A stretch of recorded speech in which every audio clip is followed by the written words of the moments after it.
Hi everyone, in this video we will make a game in Unity in 5 minutes and complete it in 6 steps. Let's begin. Before I started, I downloaded some pictures from internet such as spaceship, rock and fire. The first step is to prepare our objects.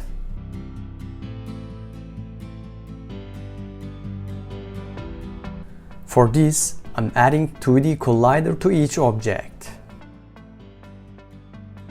Then I'm adding 2D rigid body to my rock and fire object.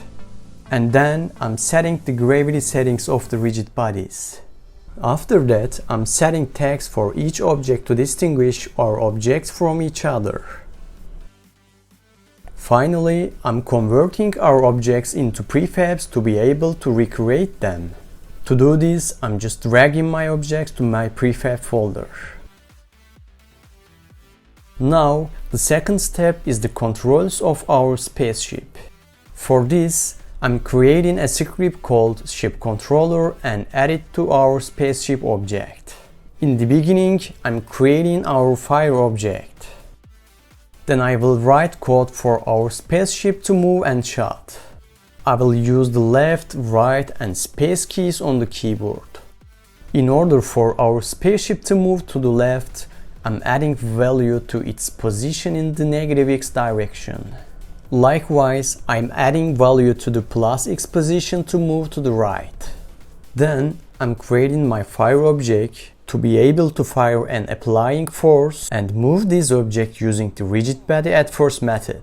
Also, I'm adding the onCollision enter method to be able to use it later. I'll set this part last. Then, it's necessary to associate the fire object with the spaceship. For this, I'm dragging the fire object to my spaceship. As you can see, spaceship can move and shut, but it will be nice if we delete the fires from our scene after shooting. For this, I'm going back to my code and adding to destroy command to make the fire object disappear from the scene after 3 seconds. Our third step is to set the background. For this, I'm adding a code object. And I'm dragging my background image onto this object. To make it look like our spaceship is moving towards infinity, I have to put it in a loop. For this, I'm adding a script called background controller to the background. And then in the update, I'm multiplying the vector of the material by time, so it enters an infinite loop. And as you can see, I have a moving background. In step 4, we will create our game mechanics. For this, I'm creating empty game object and name it game controller. And then I'm creating a script. We will create our rock objects in this script. First, I'm creating my rock object. Next, I'm creating a method and writing code into it. Create rocks at random locations and destroy after 5 seconds. After that, I'm writing invoke repeating method to the start method for the continuous creation of these rocks. Now, I'm dragging our rock object into the game controller. Let's test it. As you can see, our rock objects are created in random locations. In order for fire and rock objects to destroy after their collisions, we have to write code for each. For rock object, I'm creating a script and I'm using the onCollision enter method to make the rocks disappear as a result of the collision with fire. As you can see, rocks are disappearing. I will apply the same logic to fire object.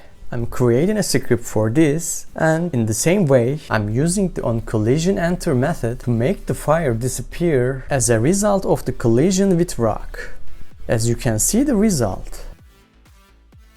Now we are in the 5th step. In this step, we will create our interfaces. First, I'm adding a text object to count the rocks I destroyed, and I'm setting the font size, color, and position of this text. Then I'm creating a game over screen that I can show when the game is over. First, I'm adding a full screen image and setting the color of this image. Then, I'm creating a text inside this image and setting the size of this text. After that, I'm hiding the game over screen because I will activate it when the game is over. And now, our interface is ready.